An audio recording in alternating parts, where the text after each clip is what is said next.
Welcome to Mr. Recaps, the easiest way to unwind with your favorite movies. Fast, clear, and full of the best moments. The movie The Resort begins on 20 years after the apocalypse. The zombie virus was mostly under control, but many zombies still roamed the world. Capitalists seized this opportunity to create a unique attraction on a remote island, transforming it into a 5-star resort themed around zombies. Visitors could purchase tickets to experience real-life zombie shooting games. These two rookies were having a blast, even though their shooting skills were terrible, missing their targets entirely. But Lewis was different. He was clearly an experienced player. He handed the gun to his girlfriend Melanie and patiently guided her on how to aim and shoot. However, when Melanie aimed at a zombie, she hesitated, unnerved by the look in its eyes. Archer, on the other hand, was impressive. With a blank expression, he pulled the trigger, hitting his targets with deadly accuracy. Everyone was amazed by his shooting skills. As evening approached, the tour guide took the visitors to a campsite where they would spend the night. While everyone seemed to be enjoying themselves, Melanie remained worried, unable to shake off her unease. It didn't take long for things to go wrong. The control room experienced a critical failure, causing the security system to crash and releasing all the zombies. Some tourists were still outside, blissfully unaware of the impending danger. As they prepared to return to the campsite, a zombie suddenly leaped out from behind, biting one of the tourists. The others, terrified, scrambled into their cars and sped away. Zombies flooded into the entertainment areas, turning the place into a hellish nightmare as everyone frantically tried to escape. Realizing the situation was out of control, the technicians in the control room made a run for it. Unfortunately, they ran straight into a horde of zombies at the exit. As the undead swarmed the control room, STI couldn't believe her eyes. Her meticulously managed resort was now in chaos. In her shock, STI noticed one zombie pointing at her angrily, yelling. It seemed this zombie held a grudge. Completely unprepared for such a scenario, Sadie rushed into a nearby room seeking shelter. She locked herself in, not caring about the fate of her employees. For the moment, she was safe. Meanwhile, Melanie was still at the campsite, completely unaware of the approaching danger. As she chatted with Valerie, she noticed Valerie's expression suddenly turned serious. Melanie turned to see a zombie. Valerie, who had never killed a zombie before, hesitated to shoot. Fortunately, Archer stepped in and took down the zombie just in time. The tourists initially thought it was part of the resort's special effects, but the tour guide sensed something was wrong. They would never do this. He turned on the car's roof lights and scanned the area, revealing zombies everywhere. The gravity of the situation finally hit the group, and they began to shoot at the approaching zombies. The guide attempted to start the car to escape, only to find that it had been tampered with by the director. With no response from the control room, it became clear that they were on their own. The number of zombies was overwhelming, nearly surrounding the entire campsite. The group had no choice but to climb onto the roof of the car. However, one of the men with glasses was a step too slow and got bitten on the arm while trying to climb up, meeting a tragic end. Fortunately, their firepower was strong enough, and they managed to eliminate all the zombies after a short while. The death of their companion dealt a heavy blow to the group, and they stayed on the car roof until dawn. As the sun rose, Archer asked about their remaining ammunition, and everyone admitted they were running low on bullets. Lewis suggested they wait for rescue,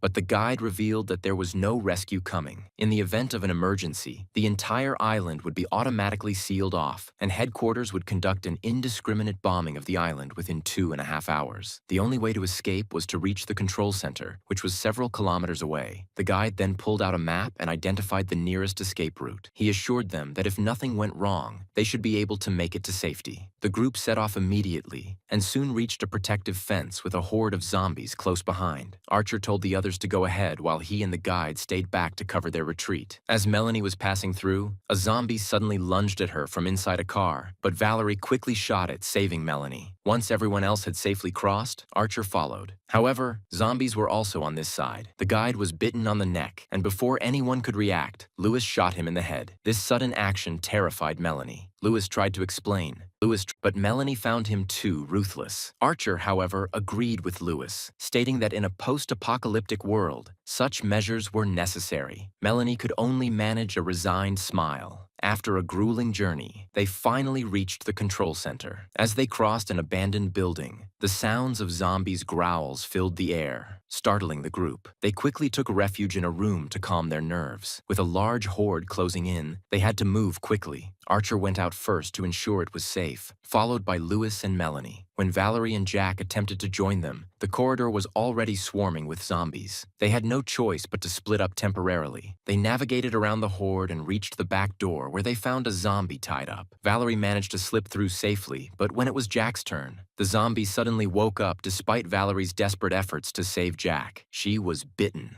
Knowing the grim consequences of a bite, Valerie chose to face the horde alone to avoid endangering the others. After a long wait, the three finally spotted Jack, but he was being pursued by a large horde of zombies. The trio quickly made their way through a fence, and once Jack was safely inside, Melanie slammed the iron door shut, narrowly escaping the threat. Melanie approached Jack to find out what happened to Valerie. Jack revealed that Valerie had met a tragic end. The group made it to the control center and opened a steel door, only to find a dark corridor ahead. With no other choice, they ventured in despite the ominous atmosphere. Halfway through, the corridor suddenly lit up with red lights and intense heat began to fill the passage. Archer, quick thinking, wrapped his hand in clothing to shield it from the heat and managed to open the hot barrier. They crossed into another room, thinking they were safe, but a zombie dropped from above and bit Jack on the jaw. Archer reacted swiftly, dispatching the zombie, but Jack was already beyond saving. Archer had to mournfully send him off. Now, with only 3 survivors left, they entered the next room, which was large and filled with numerous tents. It turned out that before the island became a resort, it had been a refugee camp. No wonder there was a constant influx of zombies. The resort owners, in their greed, had turned the refugees into zombies to keep their business running. A truly heartless act. As they discussed exposing the truth, a horde of zombies suddenly emerged from the tents, forcing the trio to retreat once more. Archer attempted to close the door but was caught by the pursuing zombies. Melanie rushed to help him, but Lewis, instead of assisting, climbed up the chain and fled without a backward glance. Realizing the dire situation, Melanie finally understood Lewis's betrayal. Archer urged Melanie to escape, promising he would catch up. However, as she made her way to safety, Archer chose to stay behind. He knew he couldn't escape and told Melanie to make sure the resort's horrors were revealed to the world. He then surrendered to the zombies, resigning himself to his fate. With only 16 minutes left before the control center's explosion, Melanie, armed with a handgun, followed the directional arrows to the office area. Unfortunately, it was swarming with zombies. Just as she was about to make a run for it, Lewis appeared at the door, shutting it behind him. He quickly apologized, revealing that he had been bitten. Melanie, pointing the gun at him, hesitated to pull the trigger. Her compassionate nature took over, and she handed the gun to Lewis instead. Understanding her gesture, Lewis took the gun and ended his own life. Melanie quickly grabbed the handgun and escaped before the zombies could reach her. She sprinted through the facility and finally arrived at the control room, where Sadie, who had been hiding, pulled her inside just in time. With only 5 minutes left before the facility was set to explode, Sadie informed Melanie about an emergency escape route, though it was filled with zombies. To reach it, they would need to lure the zombies away. However, Melanie, furious over Sadie's past actions, was reluctant to cooperate. As tension rose, Sadie tried to grab the gun from Melanie, but the noise they made drew the zombies closer. Just as Sadie managed to take the gun, the door burst open and she was torn apart by the zombies. Seizing the opportunity, Melanie bolted towards the escape route. As the countdown to the explosion reached 0, Melanie sprinted out of the control room with a horde of zombies hot on her heels. A military aircraft tasked with bombing the island arrived just in time and bombs rained down, obliterating the area. In a desperate move, Melanie leaped into the ocean, barely escaping the blasts. She turned to see the island engulfed in flames, a sight both horrifying and final. A rescue helicopter spotted her and brought her back to the city. In the aftermath, Melanie exposed the horrors of the resort, drawing significant public attention. The survivors were given proper care and support, but for many, the revelations came too late. If you liked the video, subscribe to the channel and activate the notification button so you never miss an updates. See you in the next video.